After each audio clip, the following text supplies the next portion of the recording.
सांस है जब तलक ना रुकेंगे कदम, चल पड़े हैं तो मंजिल को पा जाएंगे। जान प्यारी नहीं है वतन से हमें, मरते मरते सभी को बता जाएंगे। ऐ वतन, ऐ वतन, ऐ वतन, ऐ वतन। वंदनीय मां शारदा, पवित्र परम पूज्य भारत माता, पूज्य गुरुमा गुरुजी बृंद एवं मोर छोट बड़ भाई भौणी मैंने आज नेताजी विषय किसी कहवाई जाऊँगी। सुभाष बोली से पिलाटी, सुभाष बोली से पिलाटी, देश जाति पाई फौज गढ़िला, नेताजी साजिला निजेटी, नेताजी साजिला निजेटी। उत्कल माटीर सुयोग्य सन्तान नेताजी सुभाष चंद्र बोस 1897 मसीहा जनवरी 23 तारीख दिन कटक ओडिया बजार रे जन्म ग्रहण करथिले। से केवल ओडिशा कि भारत नुहे, विश्व स्तर रे जन मुक्ति योद्धा भाव में सुपरिचित हो पारिथिले। से निज प्रतिभा तथा व्यक्तित्व जोगु समस्तଙ୍କର आकर्षणर केंद्र बिंदु साधिथिले। मते रक्त दियो मु तुमको स्वाधीनता देबी, सुभाषଙ୍କ मर्मभेदी बाणी स्वाधीनता संग्रामी हृदय भरी देइथिला अदम्य साहस और पूर्व वीरत्व। नेताजी गठन करथिबा आजाद हिंद फौज को कौनसी विदेशी साहाय्य न मिलिबारु रूस रो सहायता आशारे 1945 मसीहा अगस्त 18 तारीख दिन मांचुरिया जाउथबा बेले ताको विमान निखोज हेबार वार्ता चारियार प्रचारित हैला, जा फल रे तांको मृत्यु आज मध्य रहस्य होई रहिछि। प्रत्येक भारतीय मनर सब क्रांतिकारी जागरण आनिसिले ताहा तांको चिरकाल अमर करे रखिछि। से महान वीरଙ୍କ पाद पद्मरे आज प्रणाम अर्पण करे मु मो वक्तव्य शेष करुछि। माननीय सभापति महोदय, पूज्य गुरुजी गुरुमा ओ मोर सहपाठी वृंद, मोर स्नेही सान बड़ भाई भौणी, आज होइछि महान स्वाधीनता संग्रामी नेताजी सुभाष चंद्र बोस जन्म जयंती। सुभाष चंद्र बोस ओडिशार कटक स्थित ओडिया बजार रे 23 जनवरी 1897 मसीह जन्म ग्रहण करथिले। तांको पिताଙ୍କ नाम जानकीनाथ बोस और मां को नाम प्रभावती देवी। रेभेन्सा कॉलेजिएट स्कूल रु मैट्रिक पास कले, परे कलिकता प्रेसिडेंसी कॉलेज रे नाम लेखाइले। से सशस्त्र संग्राम माध्यम रे स्वाधीनता हासिल करिवार स्वप्न देखिथिले। से सिंगापुर ठारे आजादी दिन फौज बा भारतीय जातीय बाहिनी नेतृत्व नहीं दिल्ली चलो आह्वान देथिले। नेताजी सुभाष चंद्र बोस 1945 मसीह एक विमान दुर्घटना रे से प्राण त्याग करने कथा प्रचारित होइथिले मध्य तांकर मृत्यु एवं मध्य रहस्य होई रहिछि। मात्र जन्मभूमि पाई तांकर बलिदान एबे मध्य प्रचारित प्रत्येक भारतीय अविस्मरणीय। एतिकी कही मु वक्तव्य शेष करुछि। जय हिंद। सुभाष चंद्र बोस अमर रहे। सुभाष चंद्र बोस अमर रहे। सुभाष चंद्र बोस अमर रहे। गुरुमा गुरुजी माने ପାଇଁ ଚାହୁଁଛି। ଭୁଲରେ କ୍ଷମା କରିଦେବେ। 1897 ଜାନୁଆରୀ 23 ତାରିଖରେ କଟକରେ ସେ ଜନ୍ମଗ୍ରହଣ କରିଥିଲେ। ମୋ ବାପାଙ୍କ ନାମ ଜାନକୀନାଥ ବୋଷ, ମାଙ୍କ ନାମ ପ୍ରଭାବତୀ ଦେବୀ। 14ଟି ସନ୍ତାନ ଥିଲେ। ନେତାଜୀ ନବମ ସନ୍ତାନ ଥିଲେ। ନେତାଜୀ ପିଲାଦିନରୁ ପାଠ ପଢ଼ିବାରେ ବହୁତ ଆଗ୍ରହ ଥିଲେ। 1902 ମସିହାରେ ସେ ବିଦ୍ୟାଳୟରେ ପାଠପଢ଼ା ଆରମ୍ଭ କରିଥିଲେ। ସ୍ୱାଧୀନତା ସଂଗ୍ରାମର ଆଦର୍ଶ ଲଢୁଆ ଥିଲେ। ଦିଲ୍ଲୀ ଚାଲୋ ଡାକ ଦଉଥିଲେ।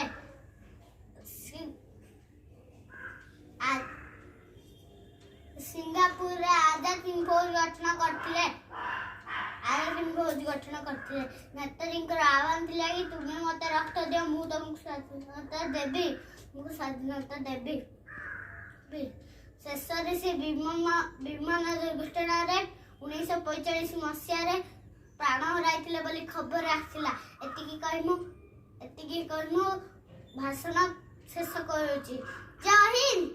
ନମସ୍କାର। ସମ୍ମାନିତ ସଭାପତି ମହୋଦୟ, ଗୁରୁଜୀ ଓ ଗୁରୁମା ବୃନ୍ଦ, ଛୋଟ ବଡ଼ ଭାଇ ଭଉଣୀଗଣ, ଆଜି ଆମ ବିଦ୍ୟାଳୟରେ ସୁଭାଷ ବୋଷଙ୍କ ଜୟନ୍ତୀ ପାଳନ କରାଯାଉଛି। ମୋତେ କିଛି କହିବାର ଅନୁମତି ମିଳିଥିବାରୁ ମୁଁ ନିଜକୁ ଧନ୍ୟ ମନେ କରୁଛି। 1897 ମସିହା ଜାନୁଆରୀ 23 ତାରିଖରେ କଟକ ଓଡ଼ିଆ ବଜାରରେ ସୁଭାଷ ବୋଷ ଜନ୍ମ ହୋଇଛନ୍ତି। ରେଭେନ୍ସା ସ୍କୁଲରେ ମେଟ୍ରିକ୍ ପାସ୍ କରିଛନ୍ତି। ଆମ ଓଡ଼ିଶାରେ ଦ୍ୱିତୀୟ ସ୍ଥାନ ଅଧିକାର କରିଛନ୍ତି। ତା ବାପା ନାଁ ହେଉଛି ଜାନକୀନାଥ ବୋଷ, ତା ମା ନାଁ ହେଉଛି ପ୍ରଭାବତୀ ଦେବୀ। ସେ କଲିକତା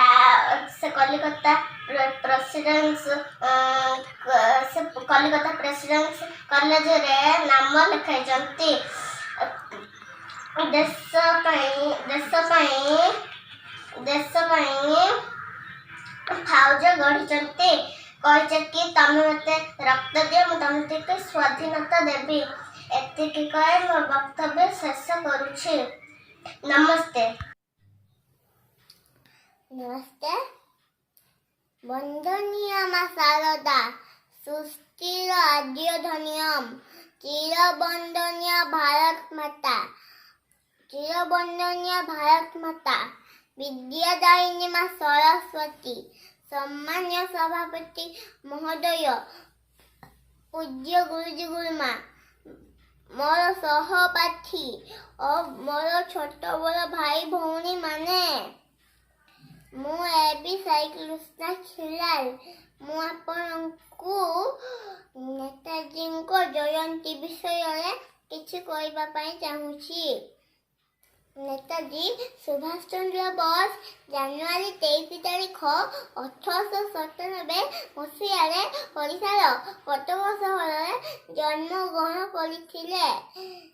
ତାଙ୍କ ପିତାଙ୍କ ନାମ ଜାନକୀନାଥ ବୋଷ ଏବଂ ମାତାଙ୍କ ନାମ ପ୍ରଭାବତୀ ଦେବୀ। ତାଙ୍କ ପିତା ଜଣେ ପ୍ରସିଦ୍ଧ ଓକିଲ ଥିଲେ। ତାଙ୍କ ମାତା ଜଣେ ସୁଗୃହିଣୀ ଥିଲେ। ପିଲାଦିନରୁ ସେ ମେଧାବୀ ଛାତ୍ର ଥିଲେ। କଟକର ପ୍ରତିଷ୍ଠିତ ୟୁରୋପିଆନ ସ୍କୁଲରୁ ପାଠପଢ଼ା ଆରମ୍ଭ କରିଥିଲେ। ପରେ ସେ ଉଚ୍ଚଶିକ୍ଷା ପାଇଁ ଇଂଲଣ୍ଡ ଯାଇଥିଲେ। ଇଂଲଣ୍ଡରୁ ପାଠପଢ଼ା ସାରି ଭାରତକୁ ଫେରି ସ୍ୱାଧୀନତା ସଂଗ୍ରାମରେ ଯୋଗ ଦେଇଥିଲେ। ତୁମେ ମୋତେ ରକ୍ତ ଦିଅ, ମୁଁ ତୁମକୁ ସ୍ୱାଧୀନତା ଦେବି। ଏହା ତାଙ୍କର ସ୍ୱାଧୀନତା ଫେରାଇ ଆଣିବା ପାଇଁ ମୋର ମନ୍ତ୍ର ଥିଲା। 1941 ମସିହାରେ ଇଂରେଜମାନଙ୍କ ଆଖିରେ ଧୂଳି ଦେଇ ସେ ଆଫଗାନିସ୍ତାନ ଓ ଜାପାନ ଯାଇଥିଲେ। ସେଠାରେ ଆଜାଦ ହିନ୍ଦ ଫୌଜ ସଂଘ ଗଢ଼ିଥିଲେ।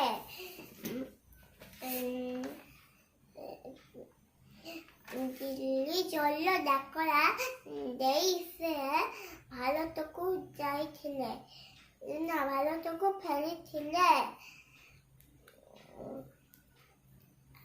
ଭାରତକୁ ଫେରିଥିଲେ ଭାରତକୁ ଫେରିଥିଲେ ତାଙ୍କ ସିଂହ ଗର୍ଜନ ଶୁଣି ଇଂରେଜମାନେ ଚାଲିଯିବା ପାଇଁ ପ୍ରସ୍ତୁତ ହେଲେ। ଆଜି ତାଙ୍କ ଜନ୍ମଦିନରେ ଆମେ ଶପଥ ନେଇ ଦେଶର ଦୁର୍ନୀତି, କଳା ବଜାର, ଅତ୍ୟାଚାର ଦୂରେଇ ଦେବା। ମୁଁ ଏତିକି କହି ମୋ ବକ୍ତବ୍ୟ ଶେଷ କରୁଛି। ଭୁଲ ଥିଲେ କ୍ଷମା କରିବେ। ଜୟ ହିନ୍ଦ, ବନ୍ଦେ ମାତରମ୍। ଧନ୍ୟବାଦ। ମାନନୀୟ ସଭାପତି ମହୋଦୟ, ପୂଜ୍ୟ ଗୁରୁଜୀ ଗୁରୁମା ବୃନ୍ଦ ଓ ମୋ ଉପସ୍ଥିତ ହେଲା ସମସ୍ତେ ଗୁରୁଜନ ମଣ୍ଡଳୀ। ଆଜି ଆମ ବିଦ୍ୟାଳୟରେ ନେତାଜୀ ସୁଭାଷ ଚନ୍ଦ୍ର ବୋଷଙ୍କର ଜୟନ୍ତୀ। ମୋତେ କିଛି କହିବାର ସୁଯୋଗ ମିଳିଥିବାରୁ ମୁଁ ନିଜକୁ ଧନ୍ୟ ବୋଲି ମନେ କରୁଛି। ମୁଁ ନେତାଜୀଙ୍କ ବିଷୟରେ କିଛି କହିବାକୁ ଯାଉଛି। 1897 ମସିହା ଜାନୁଆରୀ 23 ତାରିଖ କଟକର ଓଡ଼ିଆ ବଜାରରେ ତାଙ୍କ ଜନ୍ମ। ବାପାଙ୍କ ନାମ ଥିଲା ଜାନକୀନାଥ ବୋଷ। ତାଙ୍କେ ସୁନାମାଧନ୍ୟ ଓକିଲ ଥିଲେ। ତାଙ୍କ ମା ନାଁ ପଦ୍ମାବତୀ ଦେବୀ।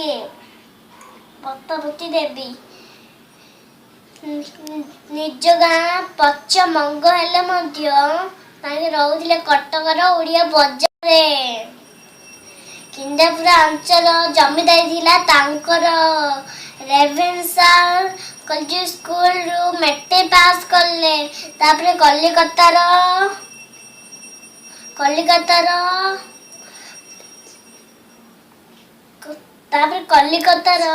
ପ୍ରେସିଡେନ୍ସି କଲେଜରେ ପାଠ ପଢା। BA ପାସ୍ ପରେ ICS ପରୀକ୍ଷାରେ ଚତୁର୍ଥ ସ୍ଥାନ ଅଧିକାର କଲେ।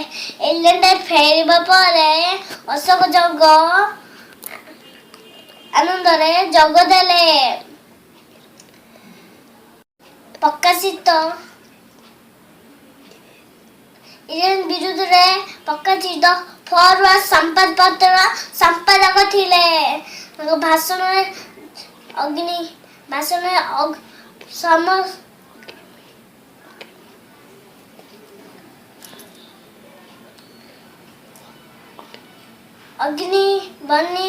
ସମସ୍ତ ବିଶ୍ୱବାସୀ ଭାଷଣରେ ଉଦ୍ବୁଦ୍ଧ ହେଲେ।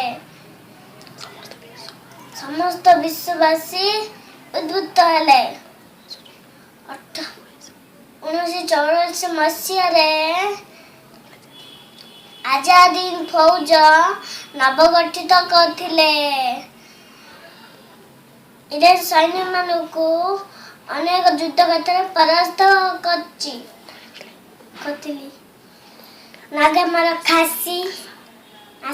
ନାଗା ଖାସି ଜୟନ୍ତିଆ ପ୍ରଭୃତି ପାହାଡ଼ରେ ପ୍ରତିଦ୍ୱନ୍ଦ୍ୱୀ ସବିଲା।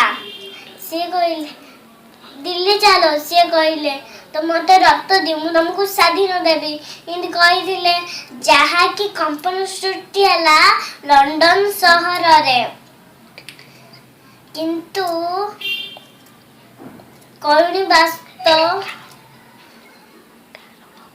କାରଣ ବଶତଃ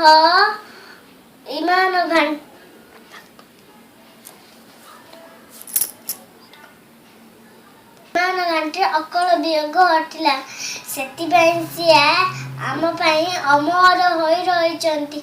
ଏଥିପାଇଁ ମୋ ଭାଷଣ ଶେଷ। ଜୟ ହିନ୍ଦ। ସଭାପତି ମହୋଦୟ, ପୂଜ୍ୟ ଗୁରୁଜୀ ଗୁରୁମା ବୃନ୍ଦ ଓ ମୋର ସହପାଠୀ ଭାଇ ଭଉଣୀମାନେ, ମୁଁ ଆଜି ନେତାଜୀ ଜୟନ୍ତୀ ବିଷୟରେ କିଛି କହିବାକୁ ଚାହୁଁଛି। ଭୁଲ ଥିଲେ କ୍ଷମା କରିବି। ଆଜି ହେଉଛି ମହାନ ସ୍ୱାଧୀନତା ସଂଗ୍ରାମୀ ନେତାଜୀ ସୁଭାଷ ଚନ୍ଦ୍ର ବୋଷଙ୍କ ଜୟନ୍ତୀ।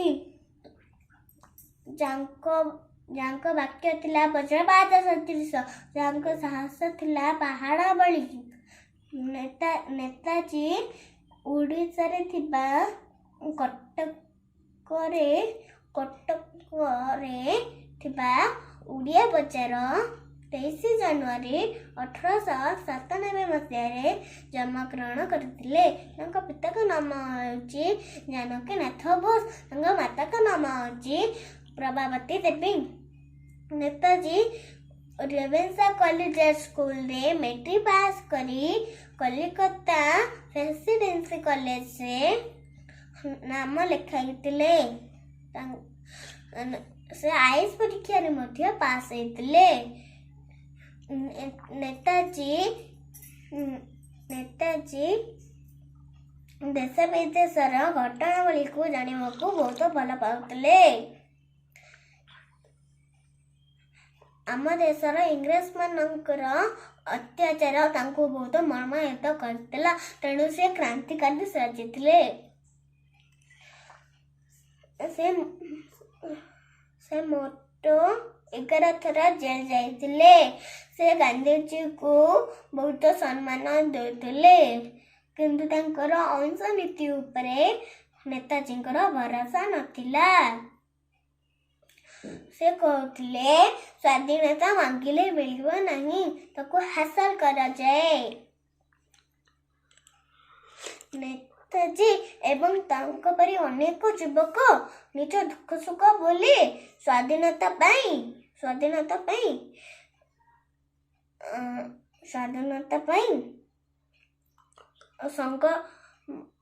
ସଂଘର୍ଷ କରିଥିଲେ।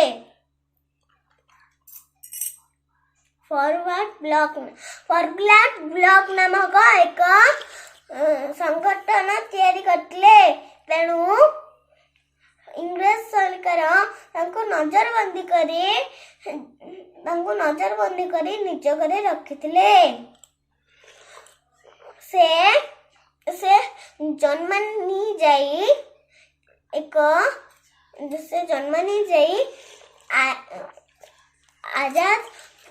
ଆଜାଦ ହିନ୍ଦ ଫୌଜ ନାମକ ଏକ ସୈନ୍ୟ ବାହିନୀ ତିଆରି କରିଥିଲେ। ସେ କହୁଥିଲେ ତୁମେ ମତେ ରକ୍ତ ଦିଅ, ମୁଁ ତମକୁ ସ୍ୱାଧୀନତା ଦେବି।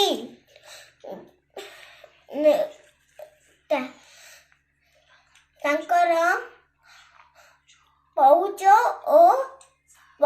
ଓ ସାହସ ଦେଖି ଇଂରେଜମାନେ ବିଚଳିତ ହୋଇଗଲେ। ମନରେ ଭାବିଲେ ଆଉ ବେଶୀ ସମୟ ଭାରତରେ ରହିପାରିବା ନାହିଁ, କିନ୍ତୁ 18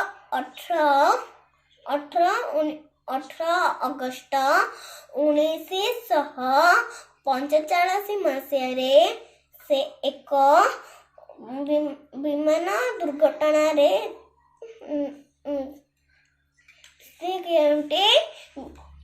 ନିଖୋଜ ହୋଇଗଲେ। ନେତାଜୀ ନିଜ କାର୍ଯ୍ୟ ବଳରେ ଆମ ମନରେ ଅମର ହୋଇ ରହିଛନ୍ତି। ଏତିକି କହି ମୋ ଭାଷଣ ଶେଷ କରୁଛି। ଜୟ ହିନ୍ଦ। देश से है प्यार तो हर पल ये कहना चाहिए, मैं रहूं या ना रहूं भारत ये रहना चाहिए। सिलसिला ये बात मेरे यूं ही चलना चाहिए, मैं रहूं या ना रहूं भारत ये रहना चाहिए।